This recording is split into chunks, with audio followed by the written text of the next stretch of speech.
Hello everyone, welcome to study place, आपका अपना YouTube channel.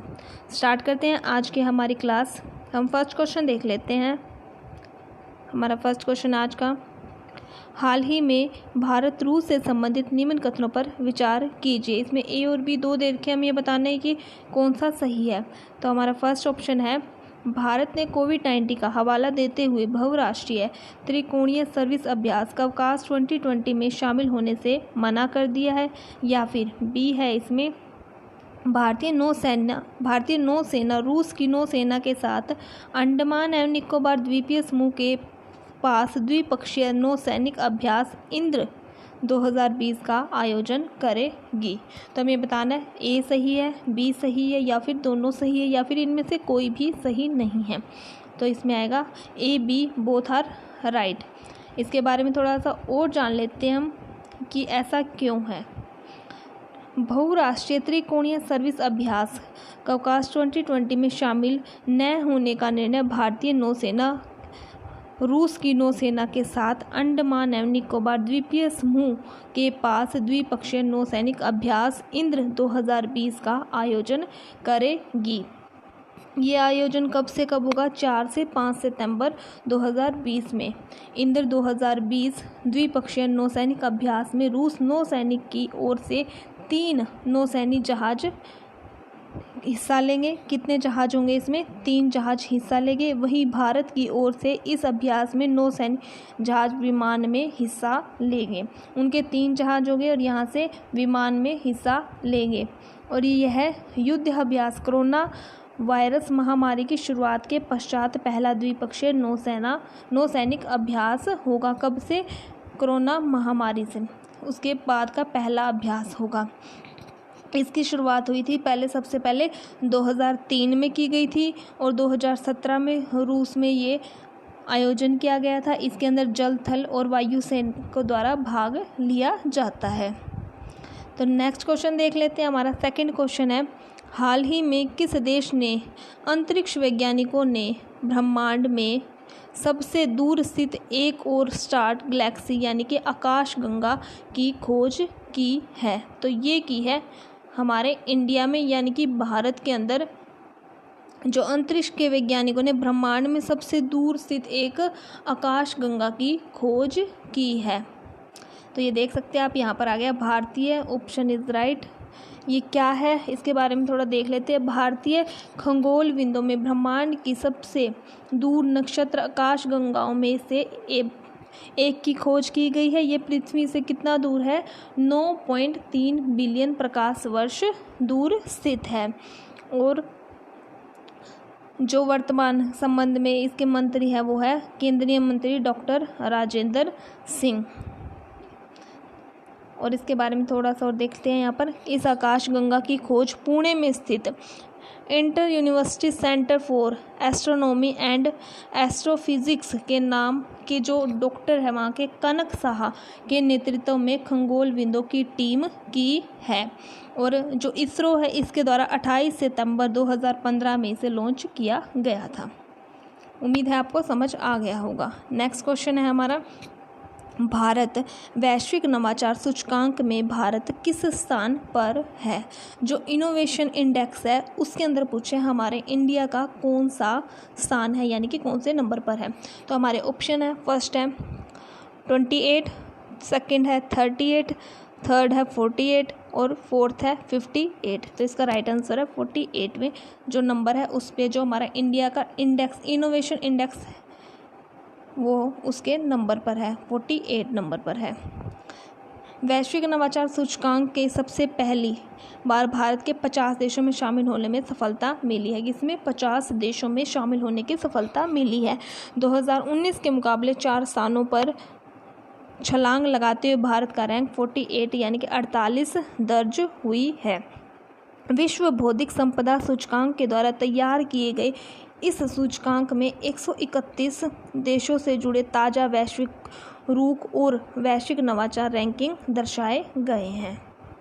तो नेक्स्ट क्वेश्चन है हमारा, केंद्रीय मंत्रिमंडल ने राष्ट्रीय सिविल सेवा क्षमता निर्माण के लिए किस मिशन को मंजूरी प्रदान की है? तो ये की है कर्मयोगी।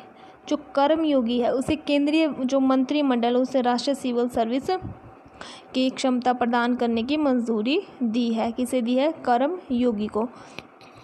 इसका ऑब्जेक्टिव क्या है? एक नए व्यापार यानी कि सिविल सेवा में सुधार करने की कार्यक्रम में घोषणा की है।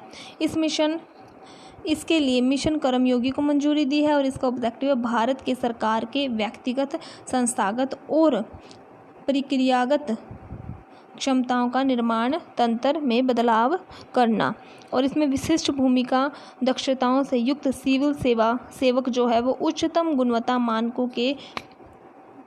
मानकों वाली प्रभावकारी सेवा सुनिश्चित करेंगे। नेक्स्ट क्वेश्चन है हमारा 7 साल में ग्रैंड स्लैम एकल मुख्य ड्रा मैच जीतने वाले पहले भारतीय कौन बने हैं? तो ये बने हैं सुमित नागल। जो सुमित नागल है वे 7 साल में ग्रैंड स्लैम एकल मुख्य ड्रा मैच जीतने वाले भारतीय बने हैं। इनके बारे में थोड़ा सा और जान लेते हैं हम। जो भारतीय टेनिस खिलाड़ी है सुमित नागल जी, वे 7 साल के ग्रैंड स्लैम एक ड्रा जीतने वाले पहले भारतीय बने हैं और 23 वर्षीय खिलाड़ी ने यूएसए ओपन टूर्नामेंट के दूसरे दौर में प्रवेश लिया है। कितने वर्षीय? 23 वर्षीय।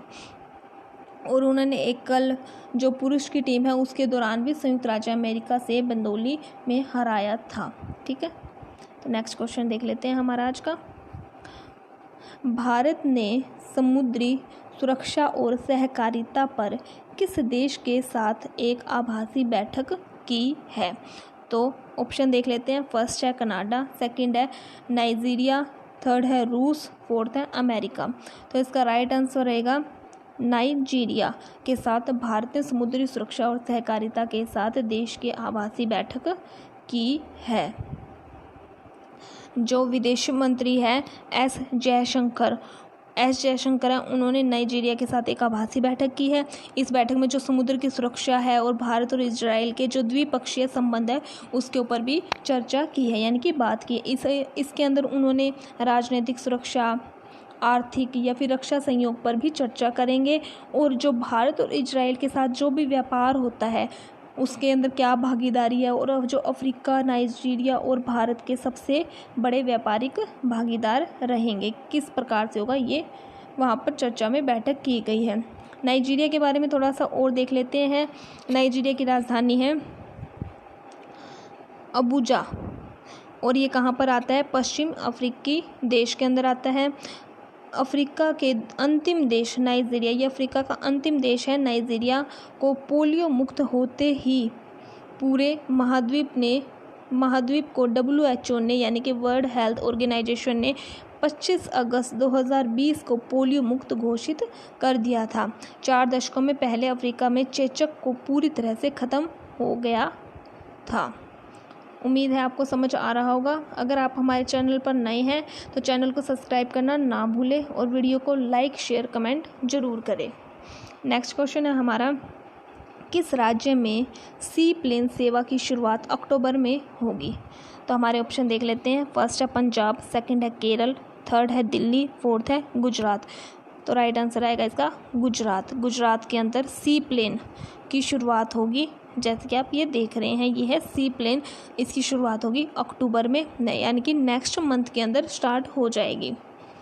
थोड़ा और जान लेते हैं हम। राष्ट्रीय एकता दिवस यानी कि सरदार वल्लभ भाई पटेल की जयंती 31 अक्टूबर को इसकी शुरुआत की जाएगी। जयंती कब आती है? सरदार वल्लभ भाई पटेल की 31 अक्टूबर को, उसी दिन ये स्टार्ट किया जाएगा। अहमदाबाद के रिवर्स टच और स्टैचू ऑफ यूनिटी के बीच में समुद्री विमान की गति होगी 170 किलोमीटर प्रति घंटा होगी। स्टैचू ऑफ यूनिटी जो कि अभी हाल ही में गुजरात के अंदर तैयार हुई है। नेक्स्ट क्वेश्चन है हमारा, कोरोना महामारी के दौरान संसद का मानसून सत्र कब से होगा? तो हमारे ऑप्शन है, फर्स्ट है 11 सितंबर, सेकंड है 14 सितंबर, थर्ड है 20 सितंबर और फोर्थ है 12 सितंबर। तो इसका राइट आंसर रहेगा 14 सितंबर से कोरोना महामारी के वजह से जो संसद का मॉनसून सत्र स्टार्ट होगा 14 सितंबर से। 14 सितंबर से 1 अक्टूबर तक चलेगा ये।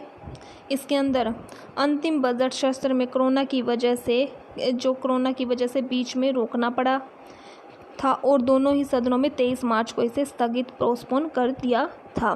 सामान्यतः इसमें 3 सत्र होते हैं। बजट अधिवेशन होता है फरवरी से मई और मॉनसून होता है इसमें जुलाई से अगस्त और शीतकालीन होता है नवंबर से दिसंबर तक। तो नेक्स्ट क्वेश्चन है हमारा, केंद्र सरकार ने पबजी सहित कितने मोबाइल ऐप रोक लगाई है? पबजी जानते ही होंगे आप, थोड़े दिन पहले गवर्नमेंट ने टिकटॉक पर बैन लगाया था और टिकटॉक के साथ कुछ अन्य ऐप थे उन पर भी रोक लगा दी थी। अब गवर्नमेंट ने पबजी पर बैन लगा दिया है और ये पूछा है कि पबजी के साथ और कितने ऐप पर रोक लगाई है। तो ये लगाई है 118 ऐप पर रोक लगाई है, जिसके अंदर पबजी ऑलरेडी इंक्लूडेड है और पबजी से अलग करें तो 117 जो ऐप है उसके ऊपर गवर्नमेंट ने रोक लगा दी है और एक है पबजी। तो टोटल 118 ऐप पर गवर्नमेंट ने रोक लगा दी है। ये देखिए आप जैसे कि देख सकते हैं पबजी के साथ 118 ऐप पर रोक लगा दी है। इसके अंदर भारत की प्रभुता, अखंडता, देश की रक्षा और राष्ट्रीय सुरक्षा सामाजिक व्यवस्था के लिए नुकसानदायक समझा गया था, इसलिए इन ऐप पर रोक लगा दी है। इसके अंदर और भी ऐप थे, जैसे पबजी तो था ही, वीचैट था, वीचैट वर्क था, वीचैट रीडिंग, साइबर हंटर, इस तरह के कुछ और भी ऐप थे जिस पे गवर्नमेंट ने रोक लगा दी गई है। तो नेक्स्ट क्वेश्चन है हमारा, आज का लास्ट क्वेश्चन है, विश्व नारियल दिवस कब बनाया जाता है? यानी कि वर्ल्ड कोकोनट डे कब बनाया जाता है? तो हमारे ऑप्शन देख लेते हैं। फर्स्ट है 3 सितंबर, सेकंड है 5 सितंबर, थर्ड है 2 सितंबर और फोर्थ है 4 दिसंबर। तो ये बनाया जाता है 2 सितंबर को वर्ल्ड कोकोनट डे बनाया जाता है। विश्व नारियल दिवस कब बनाया जाता है? 2 सितंबर को बनाया जाता है। और ये इसमें क्या है, नारियल की उपज को बढ़ाने के लिए और जागरूकता पैदा करने के उद्देश्य से एशिया प्रशांत में नारियल समुदाय के द्वारा 2009 में इसका आयोजन किया जाता है। 2009 से इसका आयोजन स्टार्ट किया गया था। एशिया प्रशांत में भारत और केरल में नारियल का सबसे अधिक उत्पादन होता है। कहाँ होता है? भारत में, केरल में। भारत के केरल के अंदर सबसे ज़्यादा नारियल का उत्पादन होता है। तो आज की हमारी क्लास यहीं तक रहेगी। Thank you.